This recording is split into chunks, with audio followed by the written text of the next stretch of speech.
Varicose veins కి సరైన చికిత్స కోసం సంప్రదించండి ఎవిస్ హాస్పిటల్.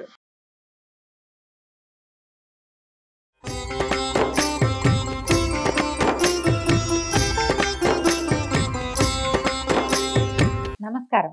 విష్ణు పురాణం 6వ భాగంలోకి వచ్చాం. పృథువుని పరిపాలకుడిగా బ్రహ్మ నియమించిన తర్వాత అన్ని శాఖలకి అధిపతులుగా కొంతమందిని నిర్ణయించాడు. ఏ ఏ శాఖకి ఎవరెవరిని ఇచ్చారో చెప్తున్నారు.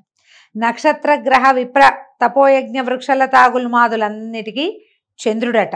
నక్షత్రాలకి, గ్రహాలకి, బ్రాహ్మణులకి, తపస్సుకి, యజ్ఞానికి, వృక్షాలకి, లతలకి, గుల్మాదులంటే పొదలు, వాటికి చంద్రుడట. రాజులకి వైశ్రవణుడు, జలమునకు వరుణుడు, ఆదిత్యులకు ఉపేంద్రుడైనటువంటి విష్ణువు, వసువులకు పావకుడు, ప్రజాపతులకు దక్షుడు, మరుద్గణాలకు ఇంద్రుడు, మునులకు కపిలుడు, దైత్యదానవులకు ప్రహ్లాదుడు, పితృగణములకు యముడు, ఏనుగులకు ఐరావతము, పక్షులకు గరుత్మంతుడు, సర్పాలకు వాసుకి, అశ్వములకు ఉచ్చైశ్రవము, గోవులకు వృషభము, మృగాలకు సింహము, వృక్షాలకు ప్లక్షం అంటే జువి చెట్టు, పర్వతాలకు హిమగిరి అధిపతులుగా అయ్యారట. ఇప్పుడు చెప్పిన వీళ్ళందరూ కూడా విష్ణువంశతోటి పుట్టిన వాళ్ళేనట. ఆయన ప్రభావం లేకపోతే ఏదీ లేదు. పాలకుని యందు విష్ణుభావం లీనమై ఉంటుంది. మనం ఇప్పటికీ ఏవైనా కొన్ని కథలు చెప్పేటప్పుడు చెప్తాం, నా విష్ణు పృథివీపతి అని. రాజులు ఎవడైతే పాలకుడుగా ఉంటాడో అతను విష్ణువంశ సంభూతుడుగా అయి ఉంటాడు. ఇప్పుడు పాలకులు లేరు కాబట్టి అధికారులను కూడా అలాగేనాలి. ఒక గ్రూపుకి అధిపతి ఎవడైతే ఉన్నాడో అతని యందు విష్ణువు యొక్క వ్యాపనశీలకత్వం అత్యంత సహజంగా ఉంటుందన్నమాట. కాలము, చరాచరాత్మకమైన జగత్తు, మంత్రతంత్రాలు, యాగాదులు, గురువు, దేవతలు, కర్మజ్ఞానేంద్రియాలు సమస్తము విష్ణు రూపమని తెలుసుకో. అలాగే వేదాలు, ఉపనిషత్తులు, శాస్త్రాలు, ధర్మశాస్త్రాలు, పురాణాలు, అనువాకాలు, కావ్యాలు, సంగీతాది విద్యలు, మూర్తామూర్తాలు ఆ పురుషోత్తముని యొక్క మూర్తి భేదాలని గ్రహించు. వీటన్నిట్లలోనూ అంతర్లీనముగా విష్ణువంశే ఉంటుందట.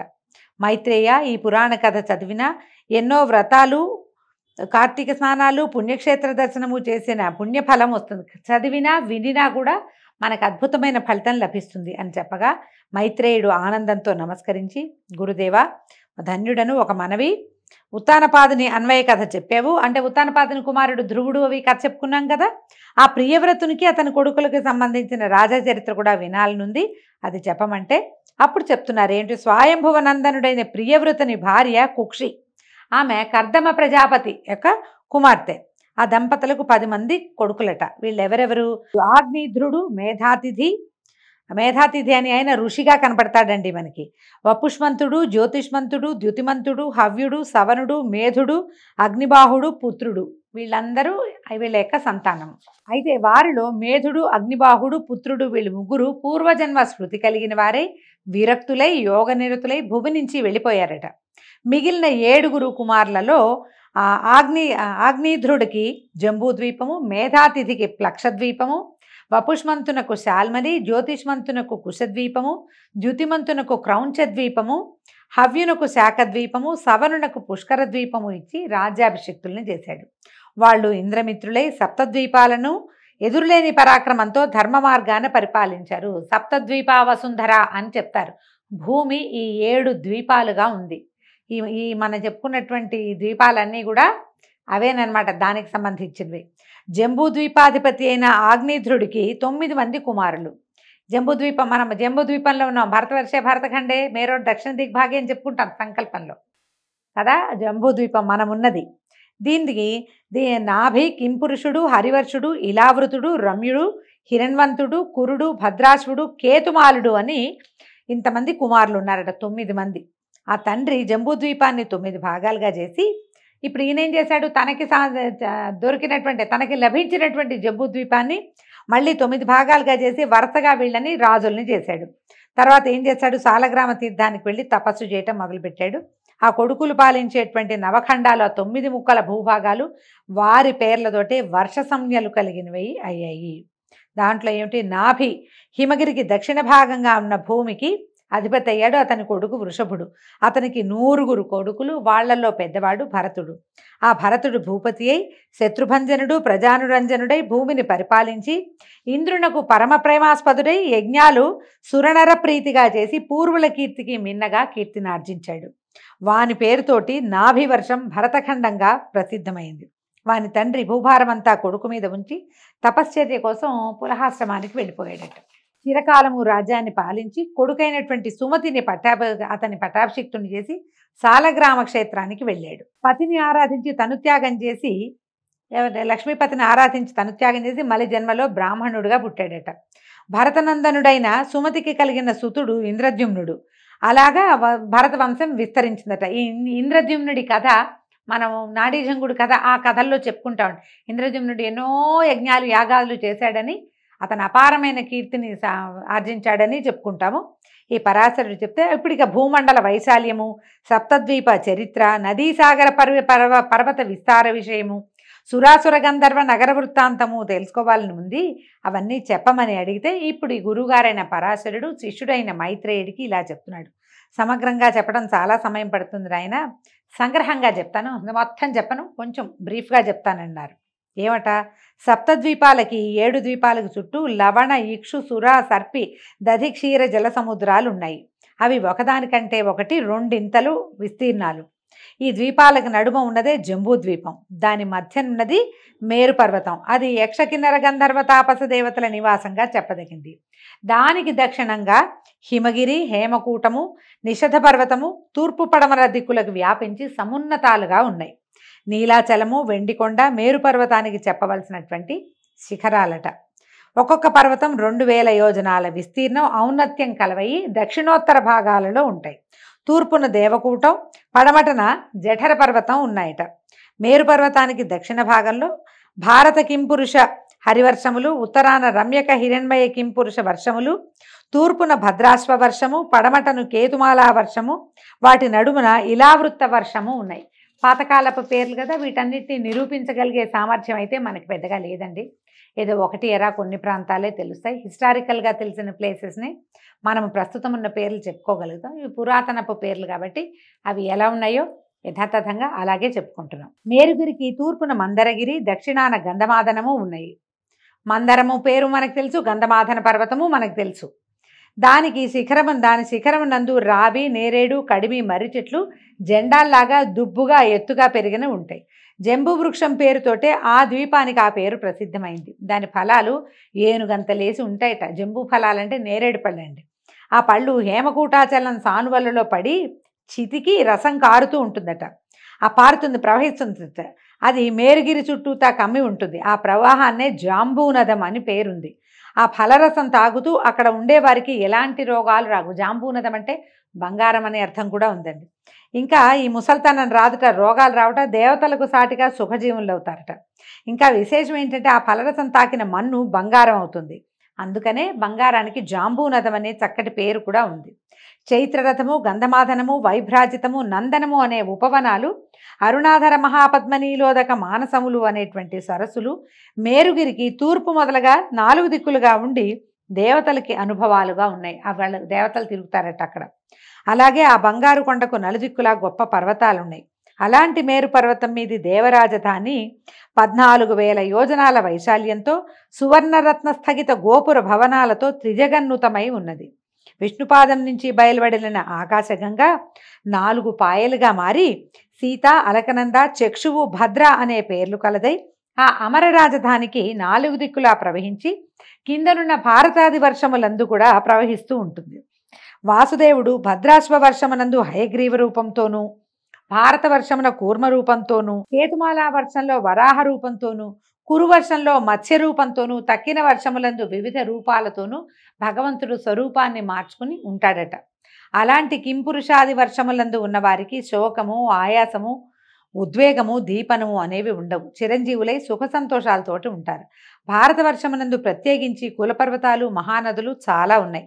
హిమగిరి నుంచి దక్షిణ సముద్రం వరకు 9,000 యోజనాల విస్తీర్ణం కలదే భారత వర్షం ఉంది. మనం చెప్పుకుంటాం కదా మన దేశం గురించి. అది కర్మభూమిగా ప్రసిద్ధమైనది. పుణ్యాత్ములకు స్వర్గమోక్షప్రదం. మునులు, సురలు భారత వర్షమునందు నివసించాలని కోరుకుంటారు. జప తపోదాన యజ్ఞాదులు యథాశక్తిగా చేసి తాము కోరే పుణ్యలోకాలు చేరడానికి భారత వర్షమే ప్రధాన పీఠం. అందుకే ఇది కర్మభూమి, ఇది కర్మభూమి, వేదభూమి లాంటి మాటలు వింటూ ఉంటాం. మన దేశం యొక్క గొప్పతనాన్ని పురాణంలో చదువుకోవటం చాలా సంతోషకరమైన విషయం అండి. మలయము, మహేంద్రము, శుక్తిమంతము, వింధ్యము, పాఠ్యాంతరము, వృక్షము, సహ్యగిరి అని ప్రసిద్ధములైన కులపర్వతాలు భరతఖండానికి భవ్యాలంకారాలు. ఇప్పుడు మనకు తెలుసు, వింధ్య తెలుసు, సహ్యాద్రి తెలుసు, ఇవన్నీ మనకి తెలిసినవే కదా. మహేంద్ర తెలుసు, అయితే మలయ కూడా తెలుసు మనకి. శతద్రు, చంద్రభాగ అనే నదులు మహేంద్ర పర్వతం నందు, వేదస్మృత్యాదులు పారియాత్రమునందు, నర్మదాదులు వింధ్యమునందు, తాపి, పయోష్ణి, నిర్వింధ్యాదులు వృక్షమునందు, గోదావరి, భీమరథి, కృష్ణవేణ్యాదులు సహ్యాద్రియందు, తామ్రపర్ణి, కృతమాలాదులు మలయ పర్వతమునందు, ఋషికుల్యాదులు శుక్తిమంతమునందు ప్రభవించాయి. ఇవన్నీ ఇక్కడ పుట్టినాయి. ఏ నది ఎక్కడ పుట్టిందో మనకు తెలుసండి. నదీ ప్రాంతాలు మనకు తెలుసు కదా.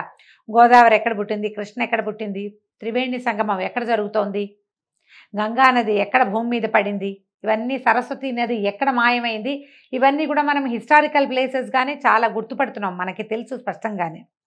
ఇలా ఎన్నో పుణ్య నదులు ఉన్నాయి మనకి. భారతవర్షానికి 4 వైపులా 1000 యోజనాల విరివితో 9 ద్వీపాలు ఉన్నాయి.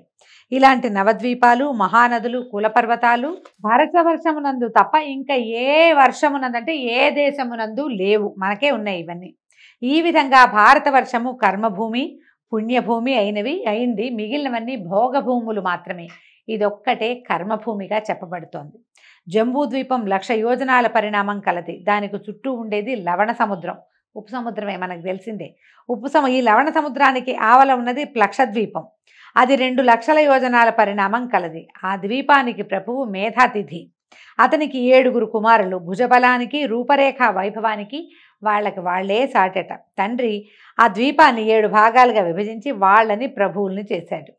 అయితే ఆ భాగాలకి వాళ్ళ పేర్లే వచ్చాయట. ఇవేమిటట? శాంత, హయ, శిశిర, సుఖోదయ, నంద, శివ, క్షేమక, ధ్రువ వర్షాలని వాటికి పేరు. ఈ వర్షాలలో అంటే ఈ దేశాలలో ఉన్నటువంటి నరులు, సురలు కలిసి సోదరులాగా జీవించేవాళ్ళు. వాళ్ళకి ఏ రోగాలు, ఎలాంటి బాధలు ఉండవు. కారణం ఏంటంటే ధర్మానికి పెట్టింది పేరుగా ఆ భూభాగంలో ఉన్నటువంటి నరులు, మానవులు ఉండేవాళ్ళట. ఈ ప్లక్షం అంటే జువి చెట్టు, ఆ ద్వీపానికి పేరు తెచ్చింది. జువి చెట్లు ఎక్కువ ఉంటాయన్నమాట. విష్ణువు చంద్రరూపుడై ఆ ద్వీపంలో భాసిస్తూ ఉంటాడు. ప్లక్షద్వీపానికి ఆవల ఉన్నది ఇక్షు సముద్రం. ఇక్షు అంటే మన చెరుకు రసం అండి. ఇక్షు అంటే చెరుకు కర్ర, చెరుకు గడని ఇక్షు అంటారు. అది 1,00,000 యోజనాల వైశాల్యం కలిగింది. ఇక్షు సముద్రానికి ఆవల ఉన్నది శాల్మలి ద్వీపం. ఈ శాల్మలి ద్వీపం అంటే, శాల్మలి అంటే బూరుగ చెట్టు. మనం పత్తిలు తీస్తాం చూడండి, దిళ్ళు అవి చేసుకుంటాం, తలగడలు చేసుకునేటువంటి ఆ పత్తి వచ్చే చెట్టుని బూరుగ చెట్టు అంటారు. అది పొడుగ్గా పెరుగుతుంది, కాయలన్నీ రాలుతూ ఉంటాయి. అక్కడ అవి ఉండుంటాయి. బహుశా శాల్మల ద్వీపం అంటారు. దాని విరివి, దాని నిడివెట 4,00,000 యోజనాలట. దాని ప్రభువు వపుష్మంతుడు, అతనికి సుతులు 7. మనకి ఈ ద్వీపాలన్నీ ఇప్పుడు ప్రత్యక్షంగా ఏం తెలియదండి, మనకు తెలిసినవి కాదు. ఆ కాలంలో ఎలా ఉన్నది అని అతను అడగటం వల్ల పురాణంలో ఉన్న విషయమే చెప్పుకుంటున్నాం. శ్వేతహరితులు, జీమూతరోహితులు, సుప్రభుడు, వైద్యుతి, మానసుడు అని వాళ్ళ పేర్లట. శాల్మల ద్వీపం 7 భాగాలయ్యి వాళ్ళ ప్రభువులుగా వాళ్లే ఉండి వాళ్ళ పేర్లతోటే అవి చిన్న చిన్న దేశాలుగా మారినాయి. వాటి మధ్యలో కుముదము, ఉష్ణము, వలాహకము, ద్రోణము, మహిషము, కంకము, కకుద్వంతము అని కులపర్వతాలు ఉన్నాయట. అక్కడ కులపర్వతాలు ఆ ప్రాంతానికి 7 అద్భుతమైనటువంటి పర్వతాలు ఉన్నాయి. వాటి మధ్యలో ఎంచి 7 నదులు కూడా పుట్టాయట. విష్ణువు వాయురూపుడుగా ఆ ద్వీపంలో ఉంటాడట. ఆ శాల్మల వృక్షం 1100 యోజనాల ఔన్నత్యం కలదై ఆ ద్వీపానికి తన పేరు కలిగించింది. చాలా పెద్ద శాల్మల వృక్షం ఉండటం వల్లే శాల్మల ద్వీపం అని పేరు వచ్చిందట. అది ఇంత పెద్దది. ఆ ద్వీపానికి చుట్టూతా ఉన్నది సురా సముద్రం అట. సుర అంటే కళ్ళు, మనం అలాగే చెప్పుకోవాలి. అయితే ఆ సముద్రానికి అవతల ఉన్నది కుశద్వీపం. ఆ ద్వీపాన్ని జ్యోతిష్మంతుడు తన కొడుకులు 7 విభజించిస్తే దానికి కూడా వాళ్ళ పేర్లు వచ్చినాయట. ఆ భాగాలలో మందరము మొదలైనటువంటి పర్వతాలు ఉన్నాయి. ఆ పర్వతాల నుంచి శివ, విధూతపాప, పవిత్ర, సుమతి, పాపహర, హైమవతి, విద్యుదంభ అనేటువంటి 7 నదులు పుట్టాయి. దైత్యదానవులు, దేవగణాలు, ఆ వర్షమునందున్న నరులు కలిసిమెలిసి జీవిస్తారు. మహావిష్ణువు బ్రహ్మరూపుడై ఆ ద్వీపంలో ఉంటాడట. ఆ ద్వీపంలో ఆకాశమును తాకుతూ కుశస్తంభం ఉండటం వల్లే దానికి కుశద్వీపం అని పేరు వచ్చిందట. ఈ కుశద్వీపానికి అవతల ఉన్నది క్రౌంచ ద్వీపం. దాని చుట్టూతా ఉన్నది ఘృత సముద్రం అట. క్రౌంచ ద్వీపానికి చుట్టూతా ఘృత సముద్రం అంటే నేయు యొక్క సముద్రం ఉందిట. ద్యుతిమంతుడికి 7 కుమారులు ఉన్నారట. వాళ్ళకి ఆ ద్వీపాన్ని విభజించిస్తే అవి కూడా వాళ్ళ పేర్లతోటే ప్రసిద్ధి పొందాయి. క్రౌంచ ద్వీపానికి పొలిమేరలో 7 కొండలు ఉన్నాయట. క్రౌంచము, వామనము మొదలైన పేర్లు కలిగినవి. ఆ కొండల నుంచి ఖ్యాతి, కుముద్వతి మొదలైనటువంటి 7 నదులు వెలువడ్డాయట. విష్ణువు ఆ ద్వీపంలో రుద్రరూపుడుగా ఉంటారు. దాని తర్వాతదే శాఖద్వీపం. దాని చుట్టూతా ఉన్నది దధి సముద్రం. దధి అంటే పెరుగండి, పెరుగు సముద్రం ఉందట. ఆ ద్వీపాధిపతి హవ్యుడు తన ద్వీపమును కొడుకులు 7 విభజించి ప్రభువుల్ని చేశాడు. వాళ్ళ పేర్లతోటి ఈ భాగాలు వచ్చినాయి. ఒక్కొక్క భాగంలో ఒక్కొక్క కులపర్వతము, ఒక్కొక్క నది ఉన్నాయట. ఆ ద్వీపాల యొక్క వాసులు ధర్మమూర్తులు, పరస్పర కలహము, పాపాలోచన లేని గుణవంతులు. ఆ ద్వీపనందు శ్రీహరి సూర్యరూపుడై యజ్ఞాలలో పూజలు అందుకుంటూ ఆ ద్వీపవాసుల్ని కాపాడుతూ ఉంటాడు. ఆ ద్వీపానికి అవతల ఉన్నదే క్షీర సముద్రం. దానికి సంబంధించి ఉన్నదే పుష్కర ద్వీపం. ఆ ద్వీపానికి సవనుడు అనేవాడు అధిపతిగా ఉన్నాడు. అతడు వీరయుక్తుడు, మహావీరధాతకుడు అనేటువంటి 2 కుమారులు ఉన్నారు అతనికి. దాన్ని ఏం చేశాడు, దీన్ని 2 భాగాలుగా చేసి సమంగా విభజించి ఈ కుమారులిద్దరిని దానికి ప్రభువుల్ని చేశాడు. ఈ 2 భాగాలకి మధ్యలో మానసోత్తరం అనేటువంటి కొండ ఉందట. అది 50,000 యోజనాల పొడవు, ఆకాశాన్ని తాకుతూ ఉంటుంది. సురసిద్ధ గంధర్వులకు నివాసము. ఆ ఇద్దరి పేర ఆ రాజ్యాలకు పుష్కరాలకు పేరు వచ్చిందట. ఆ రాజ్యాలకు వచ్చిందట్లా. ఆ పుష్కరాల ప్రజలు దేవతల్లాగా హాయిగా జీవిస్తారు. రోగాలు, శోకాలు, దుష్టగుణాలు, ముసలితనము లేని ధన్యజీవులుగా ఉంటారు. వాళ్ళు కోరిన వెంటనే షడ్రసోపతమైన భోజనాలు ఎక్కడికక్కడే సంభవిస్తాయట. 10,000 సంవత్సరాలు ఆయుర్దాయం కలిగిన వారుగా ఉంటారట. ఇక్కడ బ్రహ్మస్థానమైనటువంటి వటవృక్షం అంటే పెద్ద మర్రి చెట్టు ఉందట. విష్ణువు ఇక్కడ బ్రహ్మమూర్తిగా ఉంటాడు. దానికి దరిగా ఉండే సముద్రం జలార్ణవం. ఈ సముద్రానికి అవతల ఉన్న పర్వతాన్ని పేరు చక్రవాళమట. ఈ విధంగా బ్రహ్మాండమునందు సప్తద్వీపాలతో, సప్త సముద్రాలతో, నానా చరాచర భూతకోటితో స్వభూమి ధాత్రి విధాత్రి అనే పేరుతో ఒప్పుతూ ఉంటుంది. దాని అధోభాగం నందు అతల వితల నితల గభస్తిమంత మహాతల సుతల పాతాళాలు అనేటువంటి లోకాలున్నాయి. అవి శుక్ల, కృష్ణ, అరుణ, పీత, శర్కర, శైల, కాంచన వర్ణాలు కలిగినటువంటి భూములు కలవై దైత్యదానవ సర్పనివాసాలుగా ఉన్నాయి. పాతాళ లోకాల పేర్లు చెప్తున్నారండి. అయితే ఒకప్పుడు నారదమునీంద్రుడు ఆ లోకాలను చూసొచ్చి నాకు చెప్పాడు ఆ వివరము. అవేంటంటే భాగ్యరేఖకి ఆ లోకాలతో పై లోకాలు సాటి కావు. ఏంటంటే విశేషం ఏంటంటే సూర్యుడు ఆ లోకాలలో మితిమీరిన వేడిగా వెలగడట. చంద్రుడు అతి చెల్లని వెన్నెల విరియడు. ఆశ్చర్యం కదా. ఆ కింద లోకాలకి ఏంటంటే అన్ని సంస్థితంగా ఉంటుంది. ఓసారి ఎండ, ఓసారి చల్ల, అలా ఉండదట. ఆ లోకాల రాజధానులన్నీ కూడా భవ్య శోభాభ సమానములయ్యి మేడలతోటి ఉంటాయి. అందున్న వారంతా అమూల్యములైన చీనాంబరాలతోటి, మణికాంచన భూషణాలతోటి భాసిస్తూ ఉంటారు. అద్భుతంగా ఉంటారట వాళ్ళంతా. భక్ష్య భోజ్య లేఖ్య పానీయ చోష్యములు అతి మనోహరములుగా సుగంధ కర్పూర కస్తూరి పరిమళములతో భవనాలు దివ్యభోగాలుగా ఉంటాయి. అంటే ఆహారము అద్భుతమైంది, ఆహారం తర్వాత అనుభవాలు కూడా అత్యద్భుతమైనవి లభిస్తాయట. వేణు గానామృతంతో, మృదంగనాదంతో నాగకాంతలు వేడుకగా పాడుతూ ఉంటారు. పద్మ పరిమళంతో గండు తుమ్మెదల రొదలతోటి సరస్సులు ఉప్పొంగుతూ ఉంటాయి. అరపండిన ఫలవృక్షాలతోటి ఆ నాగకాంతల విహారారామాలు నిత్యనూతన వికాసంతో ఒప్పారుతూ ఉంటాయి. ఇవన్నీ మనకు ఎలా లభిస్తాయండి? ఓన్లీ కథల్లో మాత్రమే లభిస్తాయి. పాతాళ లోకం అత్యద్భుత లోకంగా ఒప్పారుతూ ఉంటుందని నారదుడు ఒకప్పుడు ఎప్పుడో పరాశరుడికి తెలియజేశారట. అయితే ఇక్కడ ఒక చిత్రమైన విషయం చెప్తున్నారండి. అలాంటి పాతాళానికి కింద అపర పురుషోత్తముడు అనంతుడు సమధికైశ్వర్యంతో విరాజిల్లుతూ ఉంటాడు. దైత్యదానవులు, దేవతలు, మునులు, సిద్ధసాధ్యులు ఆ అనంతుని ఉపాసిస్తూ ఉంటారు. ఆ అనంతదేవుని మహిమలను ఏ మహానుభావుడునూ వర్ణించలేడు. 1000 శిరోమణుల కాంతులు దిక్కులయందు నిత్యనూతన కళలను కూర్చుతూ ఉండగా, కిరీట కుసుమమాలికల సుగంధము ఆ లోకానికంతకు భవ్య సౌరభం కలిగిస్తూ ఉండగా, శరత్కాల మేఘఛాయకు పోటీ చేసే శరీరకాంతి నిండు వెన్నెల పండువ కాగా, నడుమున కట్టిన నీలాంబర కాంతి దిక్కుల చిమ్మచీకట్లు కమ్ముతూ ఉండగా ఆ శేషుడు అనాయాసంగా భూమండలాన్ని భరిస్తూ ఉంటాడు. అనంతుడు అంటే సాక్షాత్ విష్ణు స్వరూపుడుగా ఉండేటువంటి ఆదిశేషువుని వర్ణిస్తున్నాడు. నీలాంబరధారిగా ఉంటాడు. ఆయన యొక్క 1000 శిరస్సుల యొక్క మణులు ప్రకాశిస్తూ ఉంటాయట. ఆయన ఉండటం వల్లే ముందే మనం చెప్పుకున్నాం కదా, ముందు పురాణ గాథలో ఏం చెప్పాము, విష్ణుమూర్తి అనంతుణ్ణి అంటే తన సర్పం, తన శయ్యగా ఉండేటువంటి ఆదిశేషువుని భూమికి కాపలాగా కింద ఎత్తిపట్టి ఉంచేందుకు పాతాళంలో ఉంచాడు. ఆ పాతాళ లోకంలో కొలువై ఉన్నటువంటి ఆదిశేషు అయిన అనంతుడి గురించి చెప్తున్నారనమాట. ఇది అతని 2 చేతులలో ఆకాశగంగా, ముసలము, నాగలిగా 2 రూపాలతో ఉంటుంది. ఒక 2 రూపాల్లో ఉన్నది ముసలము, నాగలి ఈ రెండు ఆకాశగంగే ఆ స్వరూపంలో కనపడుతుంది. ఈ అనంతుడికి ఒకప్పుడు కోపం వచ్చి ఊపిరి విడిస్తే దాని జ్వాల చరాచర ప్రపంచానికి ప్రళయాగ్ని జ్వాలగా అవుతుందట. అతడే ప్రళయ సమయం నందు రుద్రుడై జగాలను నశింపజేస్తాడు. మద్యపానము చేత మత్తెక్కి కన్నులు తిప్పుతూ పడగలు విప్పి భీకరముగా ఆడించాడంటే సురాసురాళితో ఉన్న లోకాలని ఉర్రు తొలుగుతాయి. ఎందుకంటే ఆయన భూమిని ఆపుకుని ఉన్నాడు కదా, ఆయన పడగలు కదిలినంటే భూమి అతలాకుతలమైపోతుంది. అలాంటి దివ్యశక్తి సంపన్నుడైన అనంతుడు సకల నదీనద సముద్ర పర్వత సహితము చరాచర జంతుయుతము 10 కోట్ల యోజనాల విస్తారము అయినటువంటి భూమండలాన్ని శిరస్సు మీద పూదండలాగా భరిస్తూ ఉంటాడు. ఇంత శక్తి అనంతుడికి కలిగిందంటే సాక్షాత్తు అది విష్ణు ప్రభావ శక్తి, ఆది విష్ణువు యొక్క ప్రభావ శక్తి అతనిలో ఉందన్నమాట. పుష్పసుగంధులైనటువంటి నాగకాంతలు ఆ అనంతునకు చందనపు పూత పూస్తున్నప్పుడు ఆ సుగంధవాయువులు రంజనములై ఎల్లడలా వ్యాపిస్తూ ఉంటాయి. గర్గుడ అనంతుని గురువుగా సేవించి జ్యోతిశాస్త్ర పద్ధతులను శకున శాస్త్ర విషయాలను నేర్చుకున్నాడు. గర్గాచార్యుడు అని చెప్పబడతాడు. ఆయన ఈ విద్యలన్నీ అనంతుడి దగ్గరే నేర్చుకున్నాడట.